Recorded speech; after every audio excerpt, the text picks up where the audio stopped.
So we're finally here after that week. So hopefully you've had the opportunity to to work on the Fox and Rabbit Lab to your satisfaction, and have a better understanding of it. I will be adjusting these due dates now that it seems that everything is kind of getting normal now. So Fox and Rabbit currently is set up to be due in 2 days. Array list exercises. Let's see, when is that? That's next week, isn't that? Yeah, that seems fine for array list exercises. That seems like a perfectly fine due date. Just to, again, and so a reminder about these quizzes, or not a reminder in case you didn't know. But you do have these quizzes in here. They're worth 5% of the grade. Of your overall grade. They are effectively 3 points because, let me go ahead and check the way this one is set up. Let's see. Do we have, I don't check this. This one doesn't have that there because it's one of the new style quizzes. Ugh. I believe a bunch of these quizzes are set up so that you can take them multiple times. They are meant to be self-checks that you can repeat every 15 minutes. You can't, so it locks you out for 15 minutes, which I find to be the appropriate amount of time between making it a quote unquote penalty versus making it a extreme nuisance. Because when you have to lock it out for an hour to 2 hours, that can be, or a day, that can be very excessively hard when you're trying to figure out plans for stuff. Let me, before I jump on to Fox and Rabbit, let me just talk about array lists for a bit. So if you haven't had the chance to watch these already, so this is week 2, so we're going to be on array lists now. Please watch the array list videos today if you haven't had the chance to do so. Furthermore, next week will be the Big O. So over the weekend or before this class, you'll want to watch the Big O videos. That will be possibly new content depending on what was covered in 1166 for you. The Math Concepts 1, which you need to take this course. Array lists. So is there anyone here who did not learn array lists in their prerequisite, or so 1068 or its equivalent wherever you took it? Everybody's familiar with what an array list is? The videos assume that this is the first time you've been introduced to it because of the way that 1068 and 2168 used to relate to each other. 1068 used to be the completely intro class, and we kind of made sure that it was not slower, but that there was more covered in the intro and the operating system. So over here, list methods and strings, you're going to write a lot of methods that use lists and strings. This is one of those, unfortunately, boring exercises. I have a few of those spread out. This is one of them, where basically it's kind of just the standard kind of homework that you have to do. That said, each is the difficulty of what you would maybe expect on the exam. Which again would be on week 6.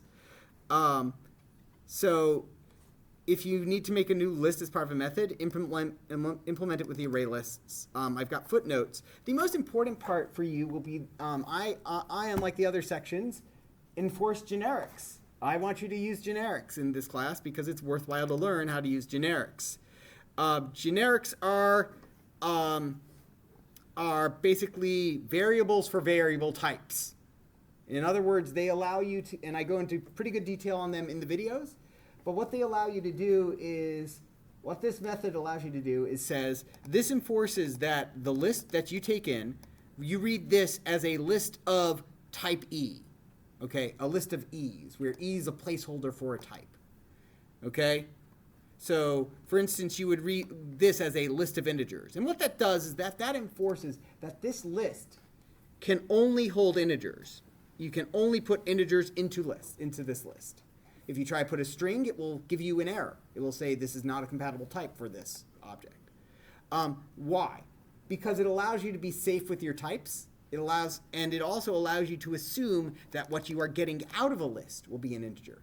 Without this typing, once you put something into a list, later you have no idea what the type is going to be when you get it out. So this allows you to actually, even though it seems like it's you're typing more here, it's one of those instances where you're doing a little extra up front so that you don't have to keep constantly casting or type checking with if statements, and that can really save a lot of time. I'll give an example of the first one. Public static. So here this one says this is a list of objects, and this object over here will be of the same type as what's in the list. So it enforces that these two things are going to match. Okay?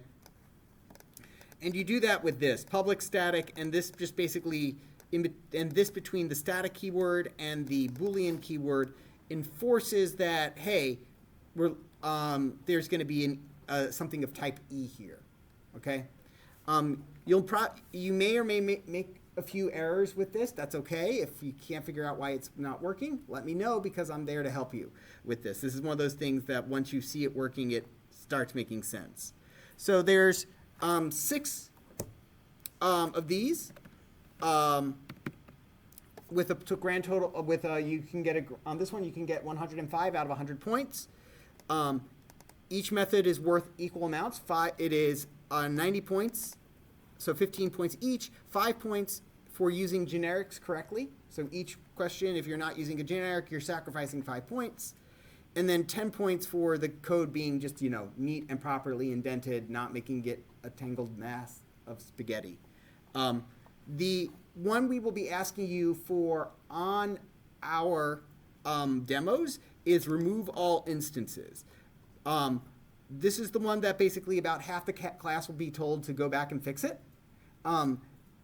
So if you want to avoid that, test it on this case so 2.6, the last question, it says, hey, we've given this list. We don't want to, we want to modify the list, not return a new list, but modify this list so that all of something is removed from it. So in this case, in this input, we provide a list with 1, 4, 5, 6, 5, 5, and 2, and we provide 5.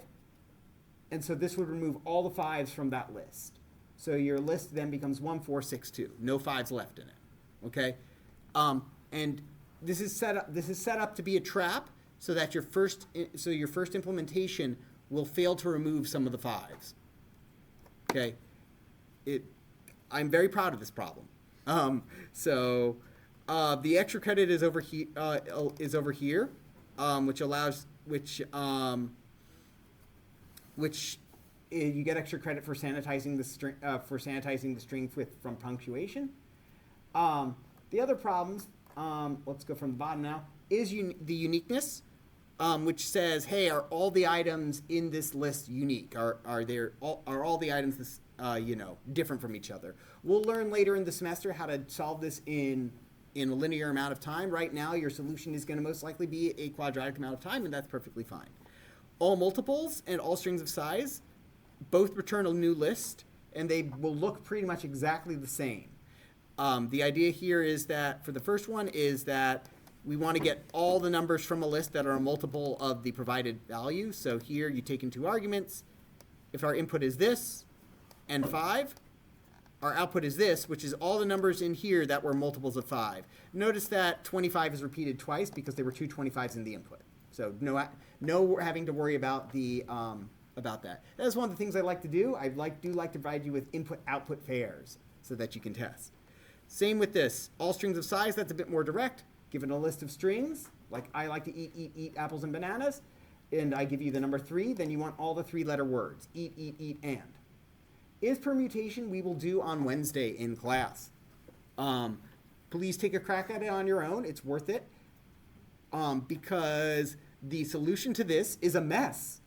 It involves 4 loops that, it doesn't seem like it just looks wrong when you implement it that way. Again, we'll learn how to do this more efficiently later in the semester when we learn about hash maps. But here what we're looking for is that if the lists are permutations of each other.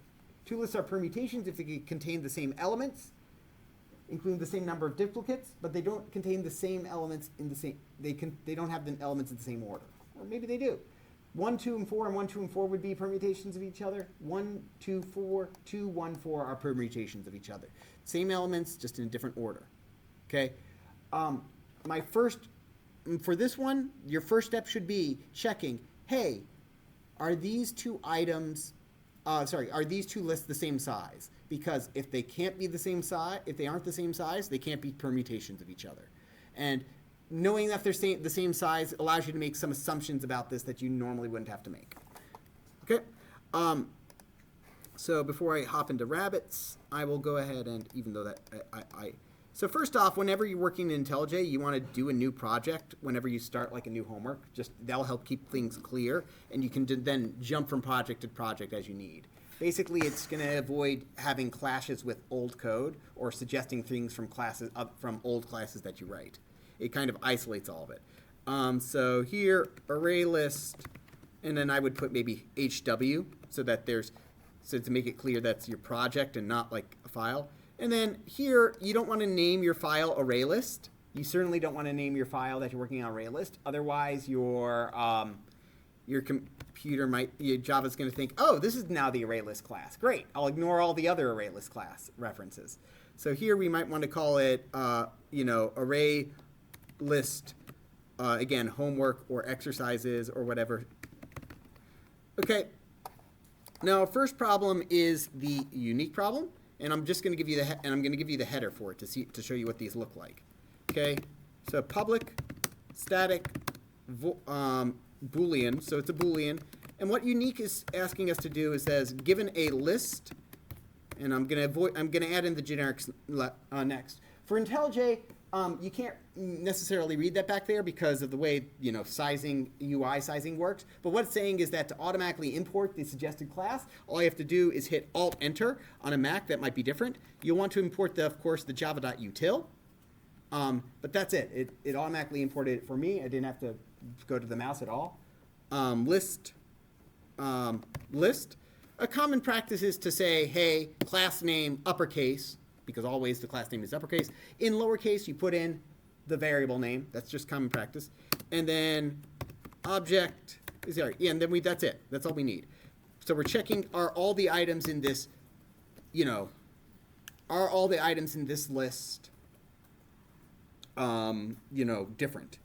The easiest thing to do in these cases like this is when you've got a Boolean question is asking like to prove something true or false, assume one, and then attempt to disprove it, and return as soon as you disprove it. Here, what I'm going to do is I'm going to assume that everything is unique.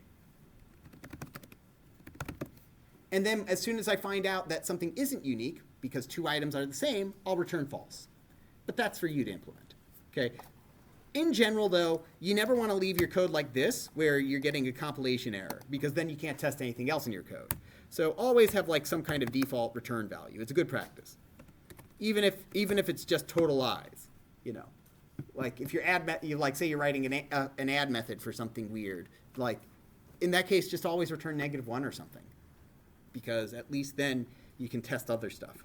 Okay, so now notice that this is highlighted in yellow in IntelliJ. You'll probably get some other warning if you're using Eclipse, and it's got a wordy one over here saying, well, it's giving me all the information about list. This warning specifically is saying, hey, inspection raw use of parameterized class option. That's saying, hey, you should be using a generic here, okay?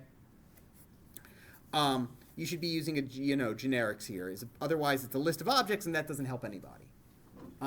So the first thing generally I use E for element. You might use T for type. I just use E. That seems to be the canonical thing here, and it's going to give you an error. And the reason it's giving you an error is because it's saying there's no class called an E class. What are you talking about? Right, that's true. There's no class named E. That'd be a weird class name, very undescriptive. So what we do here is, so if you go to this option, it will kind of say create class E. That is definitely not what you want to do. Instead, what you want to do over here for these kind of methods is say public static, and then we put in E here, and notice the color change to like this very light blue, almost greenish color. And that's saying, hey, okay, public static, E is going to be a generic value. It's going to be a placeholder for a variable type. So now when I go to my main method and try to test it on something, I can test this unique on a new list, and I'm just doing this on a new list of, obviously you want to build it outside of this method call, but I could do it on a new list of strings. Sorry, new array list, because you can't create lists like that. New array list of strings, and then unique, new array list of integer, and it does, and now it's happy taking both in both integers or strings depending on the type on the class. Okay, let me just import array. Let me import array list. Boom, we're done. So now no errors, and it would run just fine, right? So it's here. It's saying, okay, so in the first method call, e is going to be a string. In the second method call, e is going to be an integer. Okay. Now, second method that's worth doing over here. I should probably plug in my laptop because I forget how much of a drain recording can be. Okay. The second one is actually I'll do number 3, which is all string of sizes, because that makes it easier for you to. So public static list of list of string, all strings of size, list of string, and list and int size. All right, return null. I'm just returning null again so that we have something as a placeholder there. Okay. So notice the difference between this one, which uses this e generic, and this one that uses generics, but we don't have something in between here. The most common mistake I see is for somebody to put this over here. Don't do that. The difference between these two is over here, we do not know what kind of list is going to be put into the first one. It could be a list of integers, it could be a list of strings, it could be a list of whatever. Here, we know that this, since this is this method, we're writing it so that it, given a list of strings, we figure out how many strings are of this size. This is written, since we know this, we don't have to use e. Since we know it's going to be strings, we don't have to use e. So we just simply say it's a list of strings. And now if I were to try to call it with a list of integers, it would yell at me saying it's an error, because it would say this method only takes list of strings. Make sense? So since we know it's a list of strings, we can use it here. Again, check the videos for more detail, but this should be able to get you started. Okay? And again, if you didn't copy this all down, I did record it. So, and I will upload it right after, pretty much as soon as I hit the done with recording button, which will be in a few seconds. Okay. Now, with regards to those of you who are still working on Fox and Rabbit, which I expect I'm going to be taking a lot of demos for today, hopefully you got to this point where basically, here we go. Yeah, this is, again, somebody else's code that I was using, or rather grading from another class. So here, what we have is, hopefully you got to this point, right? You check every using, and this is the avoiding line of sight. Here, we check every direction. If we see the fox, what you want to get to is the point where you're saying, if can move model dot turn I5, return model dot turn I, 5. There we go, like that. And what that does is says basically, if I look and I see the fox, if I can move back into the left away from if I can retreat and backwards into the left, I do so. And then the idea here is that this gets you basically a 37% survival rate. Okay, just let it build, pop, go. Yeah, 37%, 40%, it will vary a bit. with 300. And the idea here is the more conditions, the more directions you check your move, the better your survivability will be. Okay? So hopefully, if you're still having trouble with that, I'll be happy to meet with you about that. But for right now, that is basically what I wanted to do for today's kind of mini lecture while I give the rest, while I give you basically a full hour to work on this stuff. All right, so any questions before I start going around the room asking people what their issues are? Okay, I will generally the way this works is I'll go up and down the rooms. I'll vary from where I start. Like I think today I'll start from this over here and work my way this way. And then Wednesday I'll start from that end. Okay. Otherwise though, I will basically meet with all of you as soon as I hit the stop recording button and upload this.